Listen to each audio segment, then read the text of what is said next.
అందరు మంచిగున్నారా? Eeshwarappa home clinic సమర్పించు Dhoom Dham Muchchata powered by లవ్ బీపబ్ స్కో powered by Mandira by Manepalli. ఇక ముచ్చట్లు షురు చేద్దాం. కాంగ్రెస్ వాళ్ళను పాపం అంటే పాపం అనద్దు, పాపం దాక్తుంది. ఇది మేమంటున్న మాట కాదు, నిరుద్యోగులు చెప్తున్న మాట.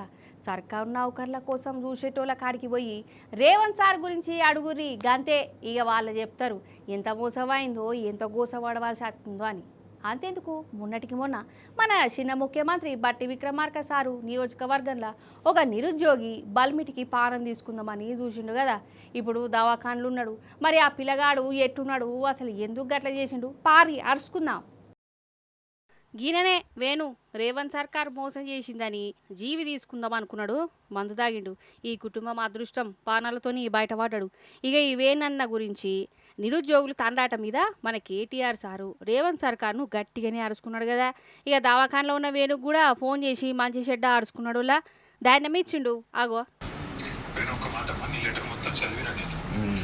చదివిన తర్వాతనే నేను నాకు నిజంగా చెల్లించిపోయి తర్వాత నిజంగా చాలా బాధ అనిపించింది. కరెక్ట్ గా నిన్నటితో 2 ఏళ్ళు నేను జాబ్ క్యాలెండర్ విడుదల చేసి అవును సార్.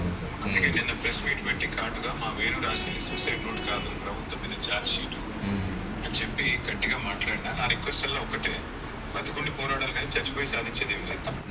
నేను అదే అనుకున్నా సార్, కానీ ఈ కాంగ్రెస్ వాళ్ళు బ్రతకనియట్లేదు కదా సార్.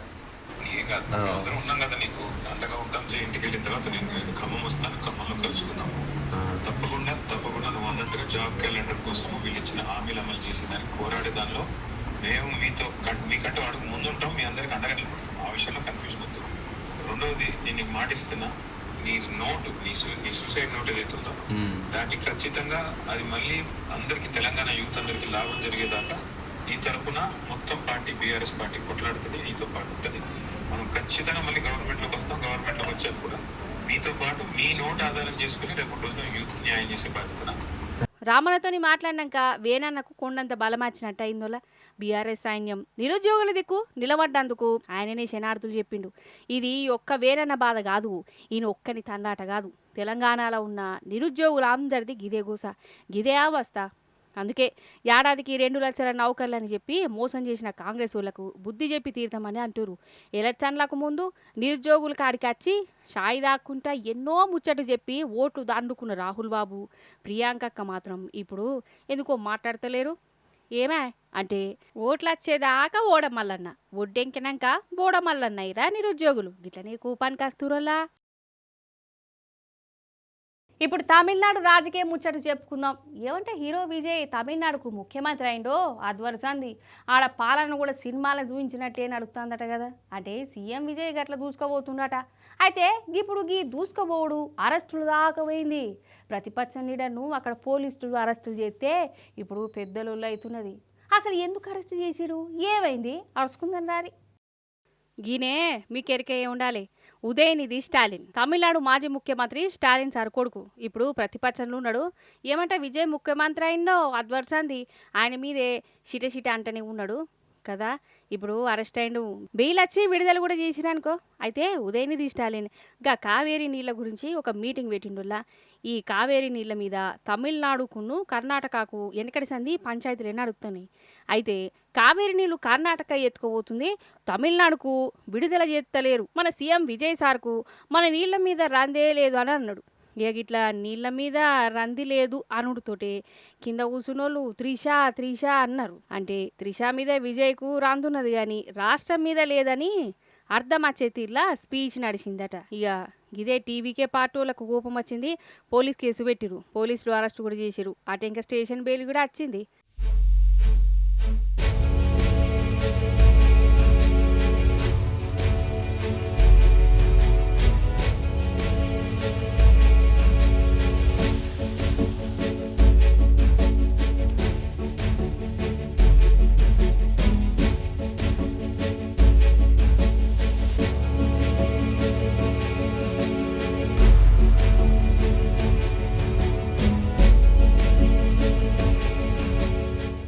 కాదు, ఈ రాజకీయంలో త్రిష పేరు ఎందుకు వచ్చిందోలా, ఎందుకు తీయాలి, అవునా కదా.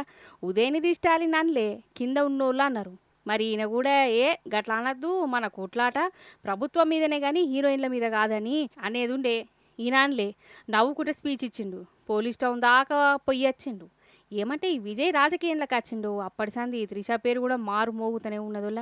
పాపం ఆమె పాటికి ఆమె నువ్వొస్తానంటే నేను వద్దంటానా, పొన్నియన్ సెల్వన్ అసంటి సినిమాలు తీసుకుంటుంటే ఈ రాజకీయ లీడర్లేమో తాపకోసారి ఆమె పేరు తీయబట్టి ఎలక్షన్ ప్రచారం అప్పుడంటే విజయ్ ఉన్నాడు కానీ ఇప్పుడు ఈయనే సీఎం మరి సప్పుడేకో ఊకుంటాడా మరి.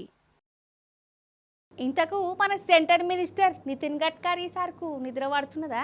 ధర్మేంద్ర ప్రధాన్ సారు రాజీనామా చేసినాక ఇక గడ్కరీ సార్ పేరే జర లైన్లోకి వచ్చింది కదా. చూస్తుంటే సార్ కూడా రాజీనామా చేస్తాడా ఏంది అని అనుమానాలు కొడుతున్నాయి వాళ్ళ. వాళ్ళకి ఇట్లా కాక్రోచ్ పాటోళ్ళు జంతర్ మంతర్ కాడికి పోయి రాయింది అని అనుకునేరు. కాక్రోచ్ గాళ్ళు కాదు, చీపురు గట్టోళ్ళు డైరెక్ట్ ప్రధాని సార్ ఇంటి కాడికి పోయిరు. ఎందుకో ఏమిటికో అరుచుకుందరు రాని. ఆగో ఢిల్లీ మాజీ ముఖ్యమంత్రి కేజ్రీవాల్ సారు ఆయన సైన్యంతో నడి రోడ్డు మీద కూర్చున్నాడు కదా. ఏడంటారా, మోడీ సార్ ఇంటి ముంగటనోళ్ళ మోడీ సార్ ఇంటికి పోతుంటే పోలీసు వాళ్ళు అడ్డం పడ్డారు. మమ్మరనే బోనియరా అని రోడ్డు మీద కూర్చున్నారు. అసలు ఎందుకు కూర్చున్నాడు కావచ్చు, ఈయన ప్రధాని ఇంటికి ఎందుకు పోదాం అనుకున్నాడు, కలిసి షాయబొట్టు తాగుదాం అనుకున్నాడా అని అనుకుంటురా. అయితే ఈ నడుమ E20 పెట్రోల్ మీద దేశమంతా పెద్ద పంచాయతీ నడుస్తుంది కదా. అంటే 20% ఇంధనాలు కలిపిన పెట్రోల్ను అలవాటు చేస్తురు. బండ్ల కార్ల గీదే పోతారు ఇప్పుడు. అయితే గీ ఇథెనాల్ కలిపిన పెట్రోల్ పోసుకుంటే బండ్లు ఖరాబ్ అవుతున్నాయి, ఇంజిన్ అక్కరకు రాకుంటే అవుతున్నది, మైలేజ్ పోతున్నదని చాలా మంది అంటూనే ఉన్నారు. ఎట్టెట్లా మైలేజ్ పడిపోయిందో, ఇంజన్లు ఎట్లా ఖరాబ్ అయినాయో బొచ్చడు మంది వీడియోలు కూడా తీసిరు. అసలు గీ E20 పెట్రోల్ అద్దే అద్దు అని డిమాండ్ కూడా చేస్తున్నారు. ఇక ఆ డిమాండ్ను మన కేజ్రీవాల్ సారు పట్టుకున్నాడులా. బల్మీటికి జనాలకు గీ ఇంధనాలు కలిపిన పెట్రోల్ను అంటగట్టద్దని పెట్రోల్ బంకులల్లా ప్యూర్ పెట్రోల్ను ఉంచాలి అని ఇగో దేశమంతా నిరసన చేస్తాడు. ఇక గిదే ముచ్చట కాగితంలో రాసి మోడీ సార్కు వినతి పత్రం లెక్కిద్దామని ఇగో గిట్లా చీపురు పాటోళ్లతోని బయలుదేరిండోళ్ళ. అది కూడా ర్యాలీ చేసుకుంటూ పోయిండు. అయితే ప్రధాని సార్ ఇంటి దాకా పోగానే పోలీసులు అడ్డం పడ్డారు. కానీ కేజ్రీవాల్ ఊకోలే, రోడ్డు మీదనే కూర్చొని నిరసన పట్టిండు.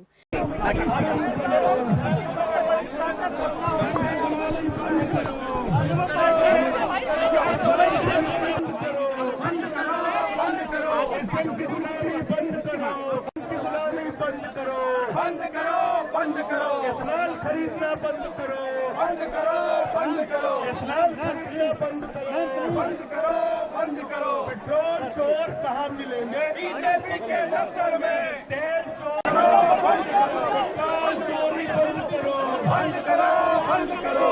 అయితే ఈడ ఇథెనాల్ పెట్రోల్లా గడ్కరీ సారి ఎందుకు వచ్చాయి, ఆయన పేరెందుకు బయటకు వస్తుంది అని మీకు అనుమానం రావచ్చు. అయితే గడ్కరీ సార్ కొడుకులు ఇథెనాల్ ఫ్యాక్టరీ పెట్టిరోళ్ళ. ఎప్పుడైతే మన సెంటర్ సర్కార్కు ఈ E20 పెట్రోల్ అని జనాలకు అంటగట్టిందో అద్వరసంది ఈ గడ్కరీ సార్ కొడుకుల వ్యాపారం వందలు వేలు కాదు లక్షల కోట దాకా పోయిందని అంటారు. అంటే ఈ ఇథెనాల్ పెట్రోలు జనం కోసం కాదు, గడ్కరీ కొడుకుల వ్యాపారం కోసం అంటగడుతురు. వాళ్ళ కోసం మా బండ్లు ఎందుకు ఖరాబ్ చేసుకోవాలి, మా కార్లు ఎందుకు చెడిపోవాలి అని చాలా మందికి ఇట్లా రోడ్ల మీదకి వస్తురు. అంతేందుకు కాక్రోచ్ పాటోలు ఎటనైతే నీటి పేపర్ లీక్ అయిందని ధర్మేంద్ర ప్రధాన్ సార్ రాజీనామా చేయమని డిమాండ్ చేసిరు. ఇక ఇథెనాల్ పెట్రోల్ మీద కూడా నిరసన చేసి గడ్కరీ సార్తో రాజీనామా చేయిస్తారు కావచ్చు, చేయించారని కూడా చాలా మంది అనుకున్నారు. కానీ కాక్రోచ్ పాటోల కంటే ముందుగాల కేజ్రీవాల్ పాటోలు పట్టుకున్నారు గిట్లా. మరి ఏమవుతుందో చూడాలి. ఇప్పుడు జరంత మోడీ సార్తోని ముచ్చట పెట్టేది ఉన్నది. ఆగుర్రాగుర్రి నేను కాదు, సార్కి నడుమ ఇన్స్టాగ్రామ్లో కూడా బొచ్చడు మంది దోస్తులేరు కదా. గా ఇన్స్టాగ్రామ్ దోస్తులే సార్తోని జరంత మాట్లాడతారట. మరి ఏం మాట్లాడతారు ఏంది కథ అరుచుకుందని రారి. అయితే ఒక శాస్త్రం ఉన్నది, యాళ్ళకు యాది కత్తలేదు కానీ మన మోడీ సార్ ముచ్చట చెప్పినాక ఆ శాస్త్రం ఏందో మీరే చెప్పాలి. ఏంటంటే జంతర్ మంతర్ కాడ నన్ను మస్తు మంది తిట్టిరు అని మోడీ సార్ చెప్పుకుంటా అందరినీ క్షమించిన పో, ఎవరి మీద కేసులుండేయని అన్నాడు కదా. ఇక మన పవన్ అన్న అయితే మోడీ సార్ నువ్వు తిడితే కళ్ళపుంట నీళ్లు పెట్టుకున్నాడు, భుజం నొప్పి ఉన్నా కానీ సరే అదట్లు ఉంచితే అసలు మోడీ సార్ కదా క్షమాపణ చెప్పవలసింది. జంతర్ మంతర్ కాడ గంతమందిని పోలీసు వాళ్ళు కొట్టిరు, పొగజల్లీలు రక్తాలు ఆరేటట్టు రాళ్ళతోని కొట్టిరు.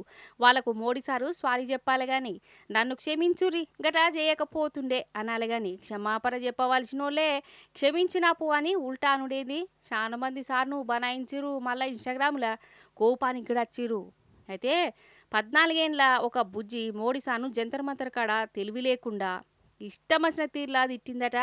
ఆమె మీద కేసు కూడా అయింది. మోడీసారేమో కేసులుండే క్షమించినా అన్నాడు. ఇక ఆ బుజ్జి కూడా సారీ అని చెప్పుకుంటే ఆ వీడియో తీసింది. అయినా కానీ ఇంకా ఆమె మీద కేసు తీయలేదటనోలా. అట్టనే ఉన్నదట. ఓ దిక్కు ఆ బుజ్జిని వాళ్ళ అమ్మను కేసులు పెట్టి బెదరగొట్టుకుంటా, ఇంకో దిక్కు క్షమించినా అని చెప్పుకుంటేనే ఆ కుటుంబాన్ని గోస ఉచ్చుకునుడు గిదేంతరిక. మోడీసారే మళ్ళా స్వారీ చెప్పాలి అని అంటారు. ఇగో గిట నడుగుతాంది ఇప్పుడు ఇన్స్టాగ్రామ్లో మోడీసార్కు తయారైన కొత్త దోస్తుల డిమాండ్. ఈశ్వరప్ప హోమియో క్లినిక్ సమర్పించు Dhoomdham Muchchata. Powered by Lubi pumps, co powered by Mandira by Manepalli. చూసారు కదా గిదిగి వాటి ముచ్చట్లు. మళ్ళొచ్చి పారి మంచి మంచి ముచ్చట్లను పట్టుకొనొత్తా ఉంటా మరి.